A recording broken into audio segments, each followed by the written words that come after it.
Hello and welcome to the podcast. Now, what difference would it make to you if you realized that every no from a potential customer is not a rejection, but it has within it a hidden message?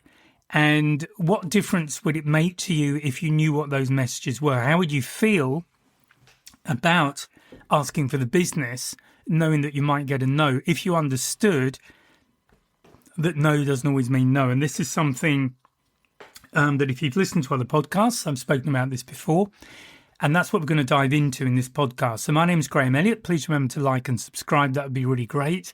So what is the client really trying to tell you when they say no? And how do you turn that around and make it a breakthrough? So what are the three core truths behind every objection? So the first one is that they need more information. In other words, they're not convinced yet. So what generally has happened there is assuming you've gone through all the other steps up to this point correctly, so you've properly qualified, you've had a good face-to-face discussion with the client about what they're trying to achieve, you've got really clear on that and what's important to them. You've gone through and answered each of those points in turn and demonstrated how you can meet that requirement. And they're still holding back. So it's simply a question of asking, what is it that they need to know? What is it that I would own it? I would say, what haven't I explained properly? The alternative to say, what haven't you understood? That kind of puts it on them, and that can create a bit of kickback, a bit of resentment. So I always own the miscommunication, put it that way, because that way I can deal with it. If you have a client who's got a big ego, and we all have those, clients with big egos, not necessarily we've all got big egos, they won't like it if you're implying that they've screwed up somewhere or made a mistake. So the easiest thing is to just own it and ride with it, but then you can deal with it. So that's the first one. They want more information. So it's simply a question of going back and clarifying what is missing from their point of view. The second one is the I don't trust you or I don't trust this solution. So this is this is really the fear objection. So it may actually be neither of those things. It may simply be that they're afraid of making a commitment. And I think on one occasion I've had this where I felt there was a personal issue with somebody. I've offered to just put them in touch with another salesperson if they would rather deal with somebody else. And in fact, that cleared the issue. But, this is the thing about it. It's not to get caught up in your own ego. You're there to serve your client. And so drop your ego and just go through the steps, make sure you do them correctly. And your client, some clients have really big egos. So, that's fine. That you can't change that. So you've just got to work with it. If they don't trust the solution, obviously there you have some options depending on what it is you're selling. It might be that you can offer a trial period, something like that, just so that they can convince themselves. That kind of thing. I don't know what you're selling, so there may be something you can offer there. Or the other reason for the no might be that it's not right for them right now. So this is the time objection, or it could be a perceived value objection. So I've covered that. I've covered how to turn those a little bit. We'll dive in a little bit deeper. The one that you may well have had, and it tends to be the favorite. So if you write a list of the top 3 to 5 objections you get, this one is almost certainly going to be there, and it's the money objection. And the thing about the money objection is that it's really about the price. So and what you're selling has a value, and it's really important to understand the difference between value and price. I'm going to talk about how you price things in another podcast. But it's basically, what is the value of what your solution offers to the client? What is the value of solving their problem? And they should know that. And as you're talking to them, as you're getting clearer on the requirement, it's something you also need to get a clearer feel for. So this is really the value perception So what does it deliver for them versus sticker shock? So usually in your qualifying process, remember when we qualify, we're qualifying people out as much as we're qualifying people in. It is good to get a feel, make sure that they know the kind of ballpark you're talking about, ballpark figure. You don't have to go straight into it straight away, but it is important that you are talking to people who have the kind of budget needed to buy your solution. So that's one thing. They haven't understood the value. The second thing is the budget smokescreen. So what I mean by that is that they'll start referring back to the budget as an issue, however it goes, but it'll be related to budget. And what they're really telling you about the priorities. So how important is it that they solve this particular problem? And maybe it's not as important as they told you. Now, there is a whole process you can go through, and it's in the training course, Consultative Selling, where you can basically start to itemize the price, the value in terms of a dollar, pound, euro, whatever currency you use value. But that is just one to be aware of, that you might get budget thrown at you. And generally it's about something else. So it's, the most likely thing is they haven't understood the value of it, or they don't recognize the value. So owning that problem, we haven't correctly demonstrated that to them.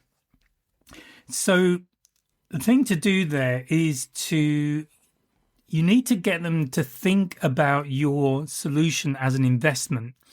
And what you're doing there, you're shifting the whole narrative from making this purchase an expense to making it a gain. And this is where you get return on investment. Depending on what you're doing, you might even have calculations. You might have an algorithm or a spreadsheet or something where you can pop in a bunch of figures and then the price of what they're buying, and that will pop out return on investment. And it's the same thing with the sales training course, to put is another example. So not that I do too much face-to-face selling on that one, on the consultative selling course, but the bottom line is, when you look at the price of that course, if it delivers what it claims to deliver, if you can improve your sales by 30% in a matter of a month or two, what difference does that make to your, let's say, your take-home pay, your net pay, or your net margin if you're self-employed? So what does a 30% increase in sales revenue mean to you in those terms?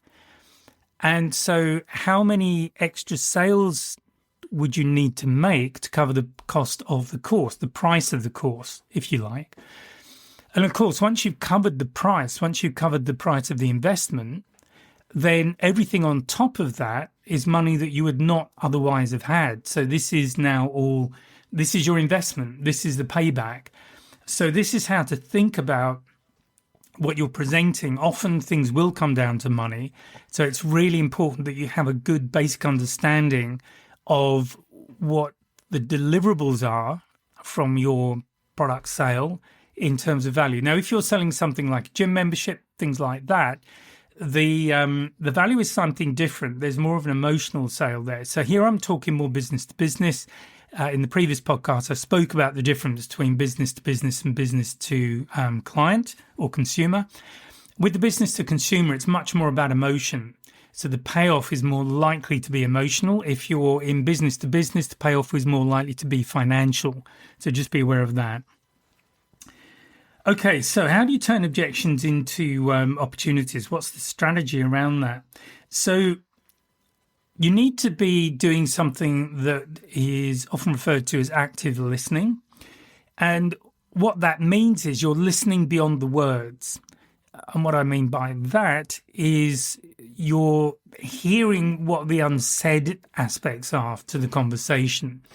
So obviously you need to get clear on what the problems are that you need to solve, because that's what you're doing. Certainly in business to business, it's generally problem solving.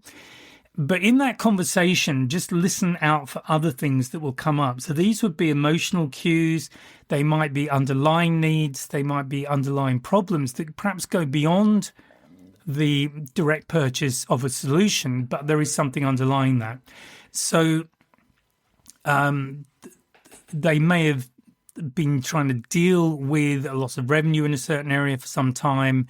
There are going to be clues in there. It's difficult for me to get specific at the moment on that one, but hopefully you understand. The point, though, as always, is to really listen and ask questions. Demonstrate that you're listening. I mean, don't ask silly questions, but do ask questions that allow you to clarify, particularly what the payoffs are. And so again, in the course, there's a lot more of these, but it'd be the kind of thing or the kind of question you would be asking is what difference would it make to you if you could solve, when you can solve this problem? What difference will it make when you solve this problem?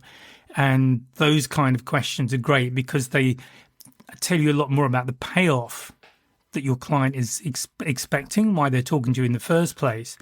And this is what I mean by going a bit deeper.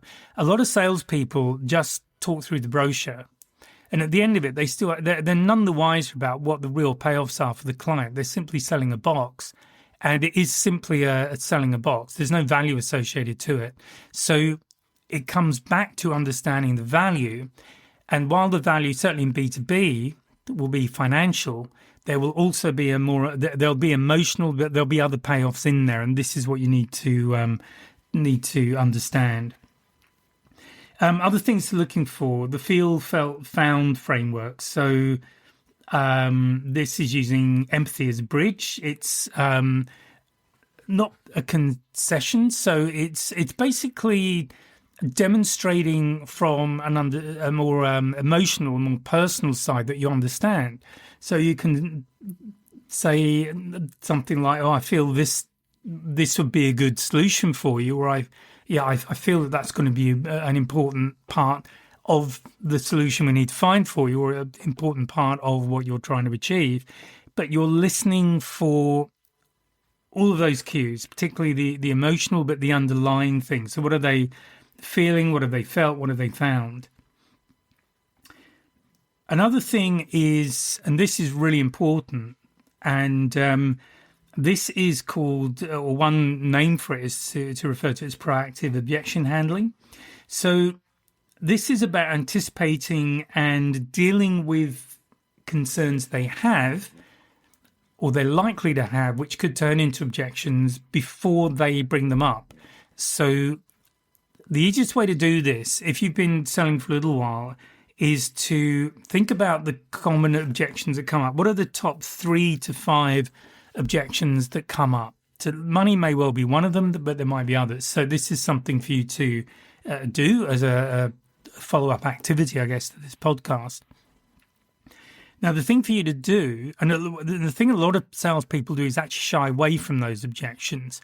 They know what they are, and they'll do anything they can to avoid them. So what I'm going to suggest to you is you do the exact opposite, and you raise them as points of conversation, because if you raise them, it is part of the conversation. If the client raises them, they are objections. So it could be money. You could say something like, a lot of our clients initially were a little bit concerned about the size of investment. It was a little bit higher than they were expecting.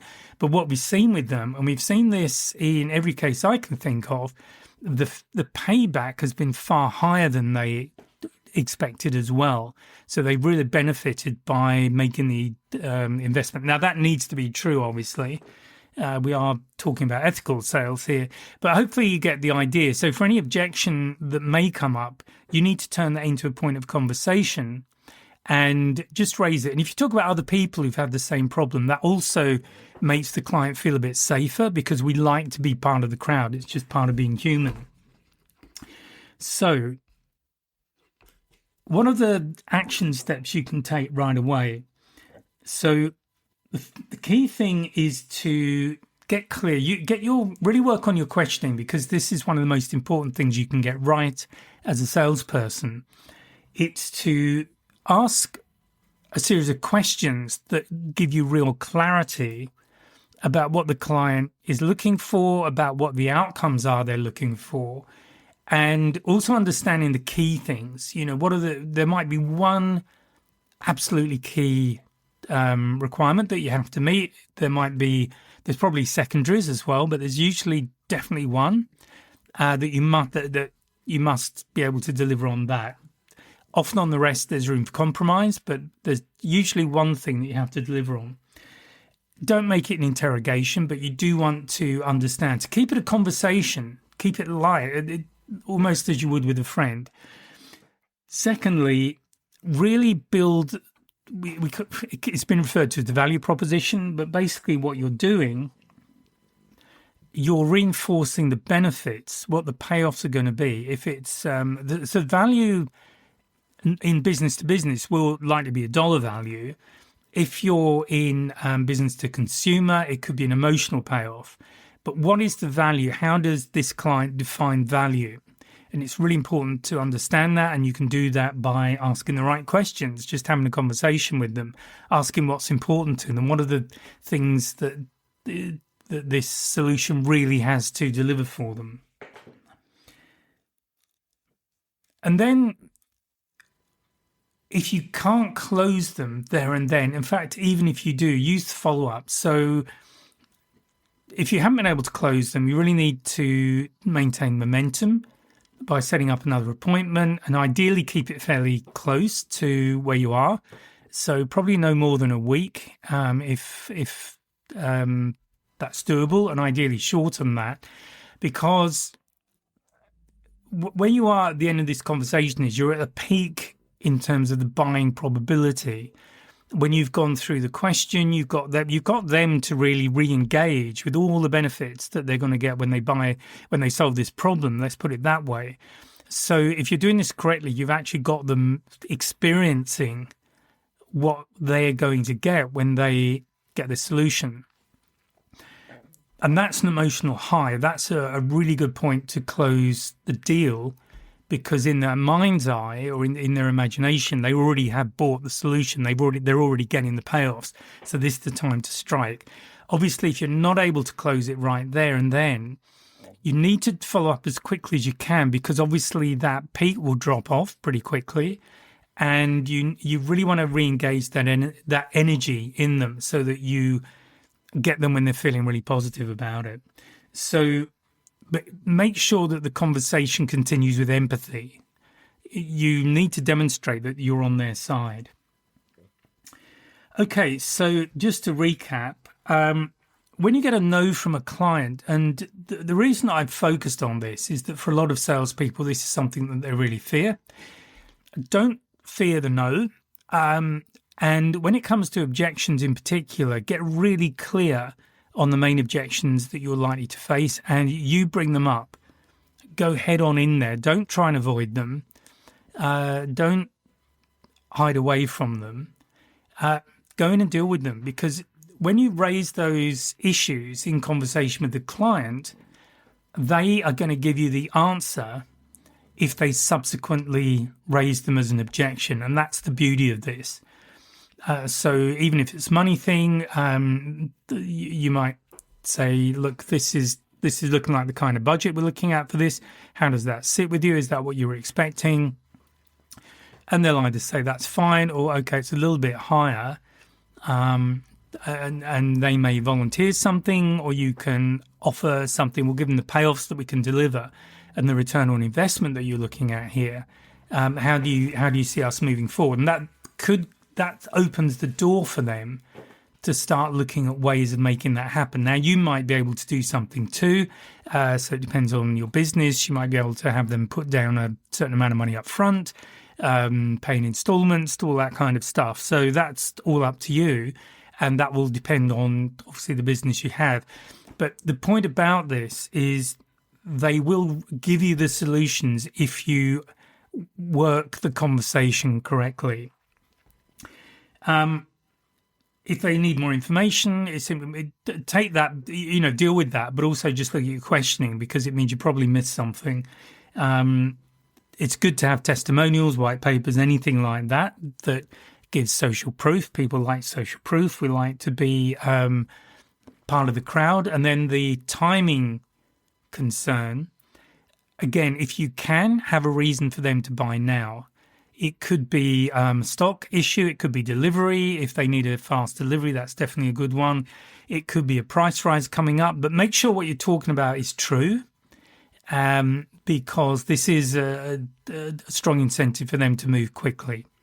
And this is all about building trust as well. You need to be demonstrating that you're on their side.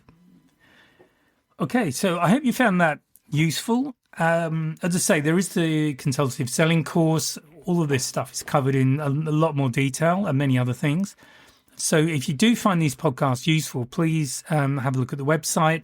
There is a link to download 7 Ways of Closing. It's a free PDF. I just ask for you to sign up to the mailing list.